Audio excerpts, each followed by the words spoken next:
Hello student, स्वागत है आप सभी का डिजिटल स्टडी 24 चैनल में।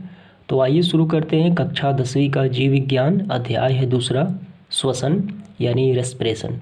और इस अध्याय का अति लघु उत्तरीय प्रश्न हल करेंगे और प्रश्नों की कुल संख्या है 30। और ये मैं बता दूं कि इस किताब का नाम है भारती भवन। तो चलिए शुरू करते हैं। तो पहला प्रश्न इस प्रकार है, ऑक्सीजन की अनुपस्थिति में ग्लूकोज के ऑक्सीकरण को क्या कहते हैं? तो इसका आंसर हो जाएगा अवायवीय श्वसन।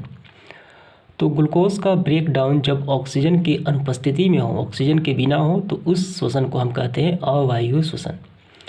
तो इसके बाद देखेंगे इसका दूसरा प्रश्न। प्रश्न संख्या दूसरा है, ऑक्सीजन की उपस्थिति में ग्लूकोज के ऑक्सीकरण को क्या कहते हैं? तो इसको कहते हैं वायवीय श्वसन। और इसमें ग्लूकोज का ब्रेक डाउन यानी टूटना होता है ऑक्सीजन की उपस्थिति में, ठीक है, जो माइटोकॉन्ड्रिया में संपादित होता है। इसके बाद देखेंगे इसका तीसरा प्रश्न।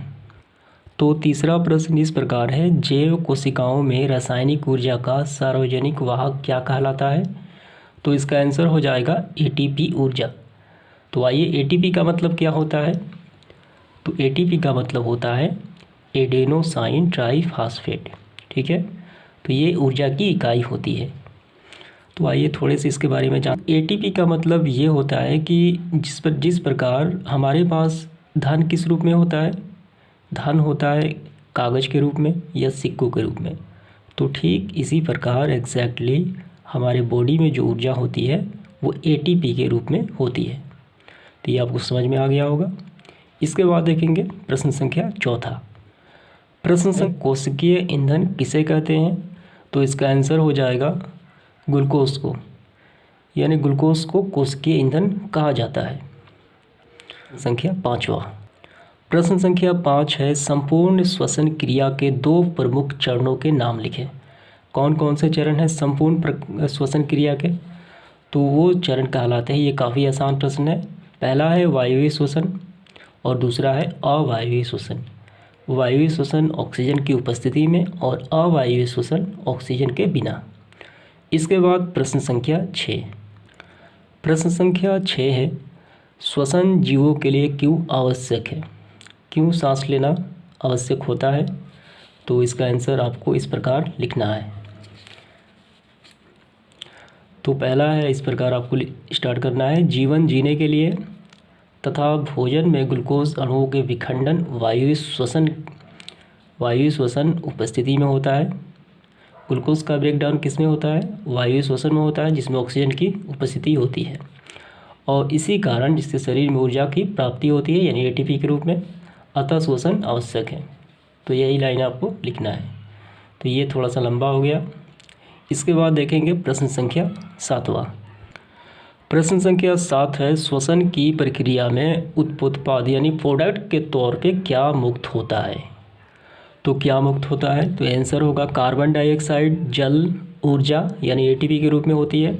तो आइए इसका समीकरण देखते हैं, हम श्वसन का समीकरण देख लेते हैं, वहाँ से देखेंगे कि क्या मुक्त होता है वहाँ पे।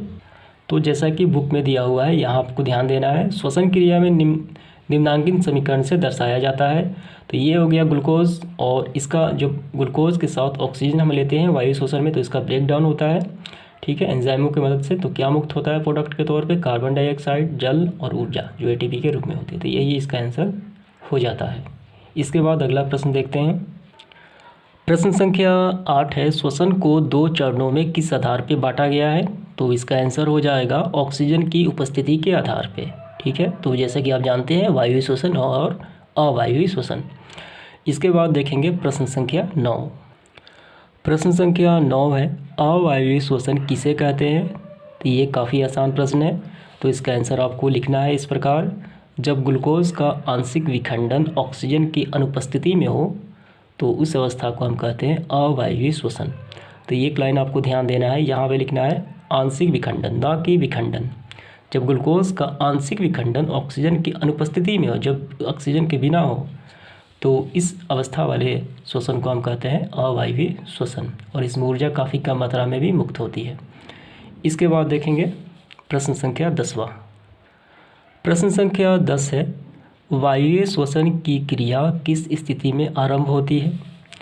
तो इसका आंसर आपको लिखना है यहाँ से, ऑक्सीजन की उपस्थिति में ग्लूकोज का पूर्ण विखंडन या ग्लूकोज से बना पाइरूवेट का पूर्ण विखंडन। ठीक है, तो यही आपको स्थिति लिखना है। ठीक है, यहाँ से लेके यहाँ तक। इसके बाद देखेंगे अगला प्रश्न। प्रश्न संख्या 11 है कि पाइरूवेट का पूर्ण ऑक्सीकरण किस चरण में होता है।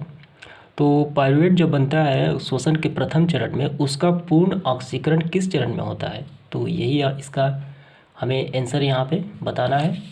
तो आइए इसका आंसर हम लोग दे देते हैं। तो आपको लिखना है पाइरूवेट का पूर्ण ऑक्सीकरण वायवीय श्वसन में ऑक्सीजन की उपस्थिति में होता है। ये श्वसन का दूसरे चरण में संपन्न होता है। ठीक है, आपको समझ में आ गया होगा। ठीक है, श्वसन के दूसरे चरण में संपन्न होता है और ऑक्सीजन के उपस्थिति में, यानी उसे वायु श्वसन भी कहा जाता है। तो ये आपको लिखना है इसी प्रकार। आइए इसके बाद देखेंगे इसका अगला प्रश्न, यानी प्रश्न संख्या 12। तो प्रश्न संख्या 12 इस प्रकार है, पौधे में श्वसन गैसों का आदान प्रदान किस अंग द्वारा होता है। यानी पौधे में श्वसन जो होता है, कार्बन डाइऑक्साइड और ऑक्सीजन का आदान प्रदान, वो कौन से अंगों द्वारा संपादित होता है प्लांट में। तो इसका आंसर आपको इस प्रकार लिखना है, शरीर के सतह रंध्रों। ठीक है, शरीर के सतह से, और रंध्रों में रंध्र कहाँ पाए जाते हैं, पत्तियों में जो छोटे छोटे छिद्र पाए जाते हैं। ठीक है, उसे रंध्र कहा जाता है, यानी स्टोमाटा भी कहा जाता है इंग्लिश में। तनों से तथा तनों पर स्थित वात रंध्रों से, जड़ से आदि अंगों द्वारा विसरण क्रिया द्वारा संपन्न होता है। तो इन तमाम अंगों से एक प्लांट में श्वसन हो सकता है, ये आपको ध्यान देना है। ठीक है, तो आगे बढ़ते हैं हम अगले प्रश्न की ओर। प्रश्न संख्या 13 है, पौधे में गैसों का विनिमय, ठीक है, किस क्रिया से होता है। तो पौधे में गैसों का विनिमय, जो क्रम विनिमय होता है, वो होता है विसरण क्रिया द्वारा। ठीक है, जिसमें कार्बन डाइऑक्साइड और ऑक्सीजन का क्या होता है, विसरण होता है। तो प्लांट के लिए कार्बन डाइऑक्साइड उसको चाहिए। ठीक है, तो विसरण किसे कहा जाता है, अधिक से कम सांद्रता की ओर। तो पौधे में क्या होता है, ज़्यादा ऑक्सीजन ज़्यादा होता है तो बाहर छोड़ देता है, और उसको चाहिए कार्बन डाइऑक्साइड जो बाहर होता है अंदर ले लेता है। तो ये विसरण क्रिया द्वारा संपन्न होती है। इसके बाद देखेंगे इसका अगला प्रश्न, प्रश्न संख्या 14। तो 14 नंबर प्रश्न में कहा गया है कि अमीबा तथा पारामेसियम में श्वसन शरीर के कौन से संरचना के माध्यम से संपन्न होता है। तो आप पहले से अमीबा और पारामेसियम के बारे में पहले वाकिफ़ होंगे, आपके बुक में दिया हुआ है। ये दोनों सूक्ष्मजीव कहलाते हैं जो नदी तालाबों में पाए जाते हैं, एकल कोशिकीय। तो इनमें श्वसन कैसे संपन्न होता है, कौन से अंग द्वारा। तो इसका आंसर आपको लिखना है, शरीर की ऊपरी सतह से कोशिकीय विसरण के द्वारा। इनका कोई फेफड़ा वगैरह नहीं पाया जाता, शरीर की ऊपरी सतह से ही, यानी कोशिकीय विसरण द्वारा ये अपना श्वसन पूरा कर लेते हैं, अमीबा तथा पारामेसियम। ध्यान देना है आपको दोनों। इसके बाद इसका अगला प्रश्न, प्रश्न संख्या 15 देखते हैं। 15 नंबर प्रश्न है, मछली में श्वसन अंगों के नाम लिखें। मछली के कौन कौन से श्वसन अंग होते हैं, उनके नाम लिखना है। तो इस प्रकार है, गिल्स, और इसी गिल्स में कौन कौन से अंग पाए जाते हैं, गिल कोष्ठ तथा गिल्स पटलिकाएँ। सबसे महत्वपूर्ण है यही गिल्स। तो यही आपको सारा लिखना है। इसके बाद प्रश्न संख्या 16 नंबर प्रश्न है, स्थलीय कीट तथा मनुष्य के श्वसन अंगों के नाम लिखें। ठीक है, कीट के भी और मनुष्य के कौन कौन से श्वसन अंग होते हैं, उनके नाम यहाँ पे अंकित करना है। तो इसका आंसर आपको इस प्रकार लिखना है, स्थलीय कीट के श्वसन अंग ट्रेकिया कहे जाते हैं, और मनुष्य के श्वसन अंग ये सारे सम्मिलित रूप से कहे जाते हैं, फेफड़ा, नासिका, लैरिक्स और ट्रेकिया। तो उम्मीद करता हूँ ये आपको समझ में आ गया होगा। आइए इसके बाद अगले प्रश्न की ओर बढ़ते हैं हम लोग। प्रश्न संख्या 17 है, स्थलीय कीटों में पाए जाने वाले श्वसन का प्रकार क्या कहलाता है। तो इसका आंसर आपको लिखना है, ट्रेसियल श्वसन क्या कहलाता है। तो ये श्वसन जो स्थलीय कीट होते हैं तो कैसे होता है, तो ये ट्रेकिया द्वारा होता है। तो इसीलिए इसे कहा जाता है ट्रेसियल श्वसन, यानी ट्रेकिया द्वारा श्वसन का संपन्न होना। तो यही आपको आंसर में लिखना है।